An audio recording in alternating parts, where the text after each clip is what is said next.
Hello students, civil engineering J N classes में आप सभी का स्वागत है। आज हम यहाँ पर स्ट्रक्चर एनालिसिस में मोमेंट डिस्ट्रीब्यूशन मेथड को देखने वाले हैं। अगर हमने इस मेथड को जो होता है वो अगर तरीके से एक ही क्वेश्चन को अगर हमने तरीके से समझ लिया तो हमारे पास सारे क्वेश्चन में कोई भी दिक्कत जो होती है वो अपन को नहीं आने वाली है। तो सबसे पहले आप देखिए कि अपने पास सिंपली सपोर्टेड बीम है, ए भी सिंपली सपोर्टेड है, सी भी आपका सिंपली सपोर्टेड है और यहाँ पर इसेंट्रिक लोडिंग लग रही है और यहाँ पर आपके पास पॉइंट लोड लग रहा है। ये हमको क्वेश्चन में जो होता है वो गिवन है, ठीक है। फर्स्ट ऑफ ऑल आपको फर्स्ट स्टेप में ये ध्यान रखना है कि फिक्स्ड एंड मूवमेंट के लिए देखिए, अगर आपके पास इसेंट्रिक लोड लग रहा है तो इसेंट्रिक लोडिंग में हमारे पास फॉर्मूला हो जाएगा W A B square upon L square और बी ए में फॉर्मूला हो जाएगा W A square B upon L square, ठीक है। एक में माइनस आ जाएगा, दूसरे में आपका प्लस आ जाएगा। यहाँ पर आपके पास वैल्यू हो जाएगी 2.40 किलो न्यूटन मीटर और यहाँ पर आपके पास वैल्यू हो जाएगी 3.60 किलो न्यूटन मीटर जो होगी वो वैल्यू हो जाएगी। ए और बी की अगर बात करें तो ये जो आगे वाला पोर्शन 3 मीटर वो ए हो जाएगा और ये आपके पास बी है, ठीक है। फिर उसके बाद जब आपके पास सेंट्रल पॉइंट लोड लगता है तो सेंट्रल पॉइंट लोड में आपके पास जो वैल्यू होगी वो आपके पास फॉर्मूला क्या हो जाएगा WL/8 माइनस WL/8 और प्लस WL/8।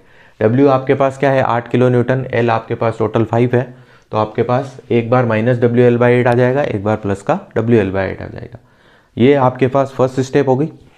सेकंड स्टेप में आपके पास आता है डिस्ट्रीब्यूशन फैक्टर। डिस्ट्रीब्यूशन फैक्टर में आपको सबसे पहले जो होता है वो देखना है कि भाई जो सेंटर में जो आपके पास पॉइंट है वो किन दो पॉइंट से कनेक्टेड है। तो यहाँ पे देखिए आपके पास बी पॉइंट है, बी किस किस पॉइंट से कनेक्ट है, एक ए पॉइंट से और एक सी पॉइंट से। ए और सी पॉइंट से कनेक्ट है यहाँ आपका बी पॉइंट, ठीक है। तो हमने यहाँ पे बी लिख दिया। फिर उसके बाद मेंबर हमारे पास आ जाएंगे बी ए और बी सी, ए पॉइंट से कनेक्ट है और सी पॉइंट से कनेक्ट है, ठीक है।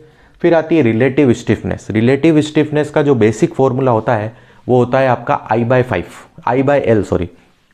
तो I/L यहाँ पे देखिए अगर आपके पास 1.5i लिखा है, 2i लिखा है, 3i लिखा है तो आप वो वैल्यू ले लेंगे।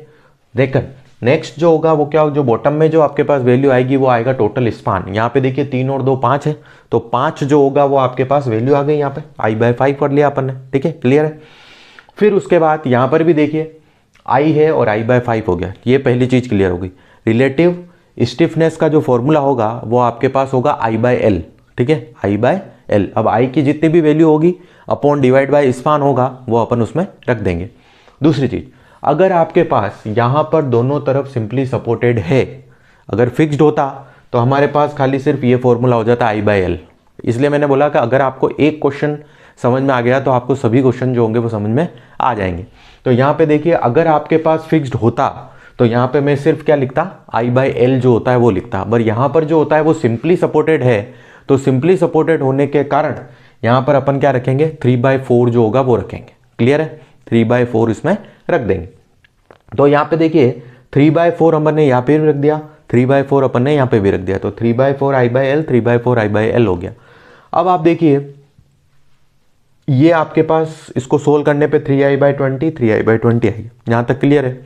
अब उसके बाद देखिए सम ऑफ रिलेटिव स्टिफनेस, सम मतलब दोनों को जोड़ना। तो हमने क्या करा, दोनों को ऐड कर दिया तो हमारे पास आ गया 6i/20 जो हो गया वो आ गया। ये हमारे पास क्या हो गई रिलेटिव स्टिफनेस, जिसको अपन डिनोट किससे करते हैं, समेशन ऑफ के से। यहाँ तक क्लियर है। अब आपको चाहिए डिस्ट्रीब्यूशन फैक्टर। डिस्ट्रीब्यूशन फैक्टर में आपको कुछ नहीं करना है, तो आपके पास फॉर्मूला लिखा है k अपॉन समेशन ऑफ के। तो यहाँ पे देखिए 3i/20 अपॉन 6i/20 कर देंगे तो 0.5 आ जाएगा। 3i/20 बाई 6i/20 कर देंगे तो आपका 0.5। ये भी अगर किसी को सोल्व करना नहीं आता है तो अपन देखिए 3i/20 अपॉन में जाना है तो ये 20 अपॉन 6i हो जाएगा। 20 से 20 कैंसिल, i से i कैंसिल, 3/6 1/2, ये आपका 0.5। तो इस तरह से अपन इसको सोल्व कर सकते हैं। तो अपने पास फर्स्ट स्टेप जो हो गई वो क्या होगी फिक्स्ड एंड मूवमेंट की। दूसरी स्टेप हो गई डिस्ट्रीब्यूशन फैक्टर की। डिस्ट्रीब्यूशन फैक्टर में अगर आपके पास फिक्स्ड एंड आता है तो यहाँ पे 3/4 नहीं आएगा, और अगर सिंपली सपोर्टेड आता है तो आपके पास 3/4 आएगा, ठीक है। आप यहाँ तक उतार लीजिए, फिर हम आगे चलते हैं।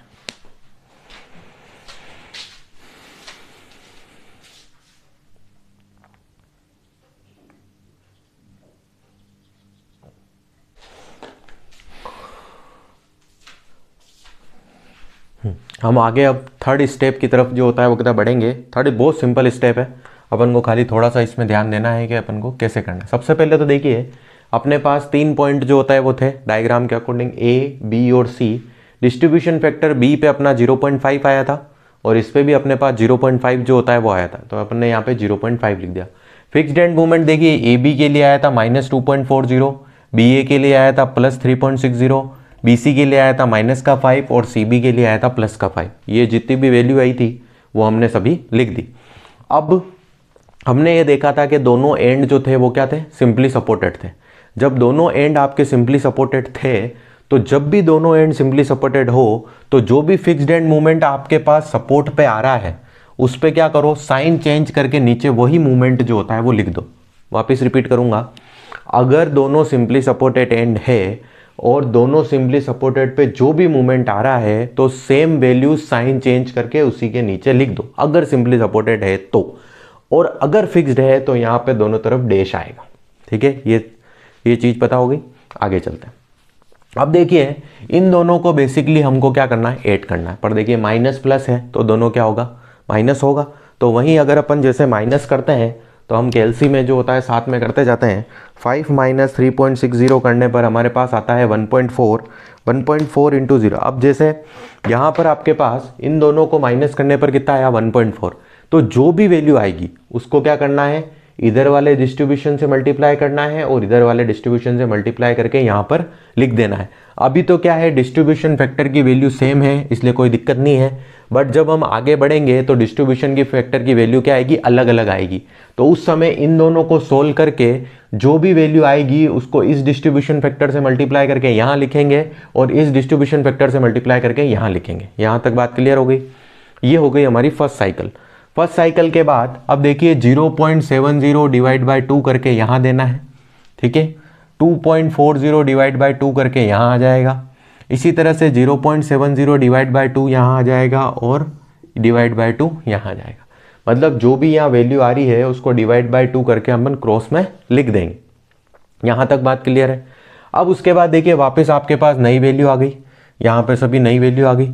तो अब सिंपली सपोर्टेड केस में अपन ने क्या बात करी कि भाई जो भी वैल्यू है उसको हम क्या करेंगे, वैसे ही वापस साइन चेंज करके जो होता है वो लिख देंगे। तो साइन चेंज करके जब अपन लिखेंगे तो देखिए प्लस का 0.35 नीचे माइनस का 0.35 हो जाएगा। उसी तरह से यहाँ पर भी प्लस का 0.35 माइनस का 0.35। फिर वापस देखिए ये माइनस प्लस है तो माइनस करना पड़ेगा, इसमें से इसको घटाएंगे, जो भी वैल्यू आएगी वो आपके पास 0.5 से मल्टीप्लाई करेंगे यहाँ लिखेंगे, 0.5 से मल्टीप्लाई करेंगे यहाँ लिखेंगे।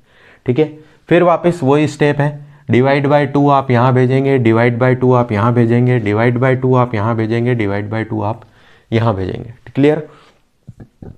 फिर अब देखिए ये दोनों माइनस माइनस है तो प्लस हो जाएंगे और इसको हम डिवाइड 0.5 से मल्टीप्लाई करके यहाँ रख देंगे, 0.5 से मल्टीप्लाई करके यहाँ रख देंगे। अब दूसरी चीज़ अपन को ध्यान रखनी है कि यहाँ पर देखिए बड़ी वैल्यू किसकी है, माइनस की है, तो यहाँ पर अपोजिट साइन आएगा, प्लस आ गया।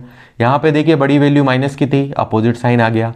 यहाँ पर माइनस है तो यहाँ पर प्लस आ गया। ठीक है, तो जो भी अपोजिट साइन वाली वैल्यू होगी वो अपन को रखनी। फिर नेक्स्ट स्टेप में वापस अब देखिए डिवाइड बाई 2 हमने इधर रख दिया, डिवाइड बाई 2 इधर रख दिया, डिवाइड बाई 2 इधर, डिवाइड बाई 2 इधर। वापस देखिए दोनों माइनस की वैल्यू है, नीचे क्या आ गया, प्लस आ गया।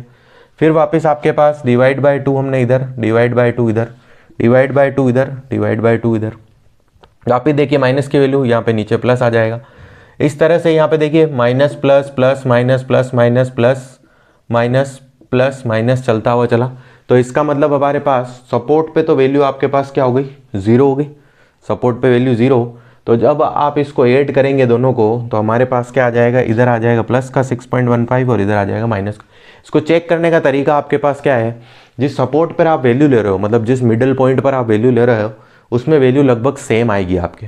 ठीक है, देखिए यहाँ पर भी 6.15, यहाँ पे भी 6.15, मतलब दोनों लगभग क्या आई है, सेम वैल्यू हमारे पास आई है। ठीक है, तो इस तरह से अपन इसको जो होता है वो टेबल करेंगे। वापस एक बार फर्स्ट वाली से समझा देता हूँ। फिक्स्ड एंड मूवमेंट लिख दिए हमने सारे। फिक्स्ड एंड मूवमेंट के बाद यहाँ पर सिंपली सपोर्टेड बीम है तो साइन चेंज करके वैल्यू हमने यहाँ पर नीचे लिख दी। इसमें से इसको माइनस करेंगे, ठीक है, -5 + 3.60 करेंगे तो जो भी वैल्यू आएगी फिर उसको 0.5 से मल्टीप्लाई करके यहाँ लिखेंगे, फिर 0.5 से मल्टीप्लाई करके यहाँ लिखेंगे। फिर उसके बाद ये जो वैल्यू है इसका डिवाइड बाई 2 इधर, इसका डिवाइड बाई 2 इधर, इसका डिवाइड बाई 2 इधर, इसका डिवाइड बाई 2 इधर। और जो भी वैल्यू यहाँ पर आती है उसका आपको साइन चेंज करके वैल्यू जो होती है वो यहाँ पर लिखनी है, ठीक है।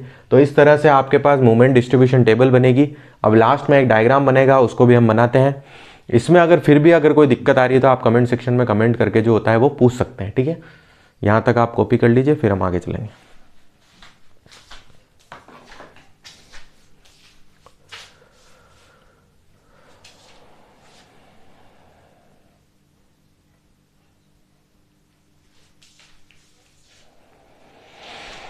नेक्स्ट हम देखेंगे लास्ट स्टेप जिसमें हम डायग्राम बनाएंगे। डायग्राम में देखिए ये हमारे पास क्वेश्चन था, ठीक है।